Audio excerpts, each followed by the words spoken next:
मी शेतकऱ्याला कसं सांगणार की तुम्ही 1000 रुपये 1200 रुपये लिंबोळी घ्या?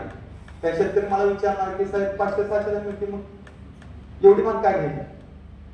तर तिथं आम्ही बसून दोघांनी अगोदर ग्लास मध्ये सर्व लिंबोळ्या गोळा केल्या, म्हणजे इतर कंपनीचं शॅम्पल घेतले, विजय अग्रोचं शॅम्पल घेतलं. आधी सर्व आम्ही डॉक्टर सरांनी आम्ही बसून शॅम्पल चेक केला. डॉक्टर सर म्हणजे तुम्ही आधी बघा, आम्ही सर्व चेक केले. त्यानंतर फरक जाणवला.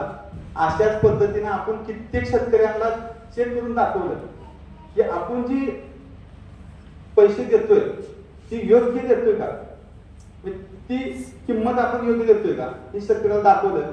त्याचा एक बारकासा व्हिडिओ सुद्धा माझ्या युट्यूब चॅनलला आहे. जे शेतकरी दुकान आल्यानंतर असंच चर्चा झाल्यानंतर मग शेतकरी म्हणजे सर एवढं महाग नको आहे, तर त्यावेळेला ती जी दाखवलं तिथं त्यांना येताना त्यांचं शॅम्पल घ्यायला होतं.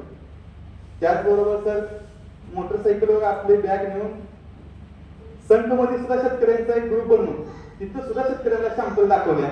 आणि सगळ्यात मोठा बदल मला तिथं झाला की त्या शेतकऱ्यांची शॅम्पल आणल्या होत्या, त्या शॅम्पल मध्ये फक्त चिचुकन टरफल होती आणि ती फक्त त्यांनी 400 रुपये 40 करून दिली. त्याच्यामध्ये मला असं जाणवलं फक्त त्यांनी नेमक्याला तो स्प्रे केलेला होता. बाकीच्या काही गोष्टी शॅम्पल बघितल्या त्याच्यामध्ये माती होती, त्याच्यामध्ये मोलॅसिस होतं.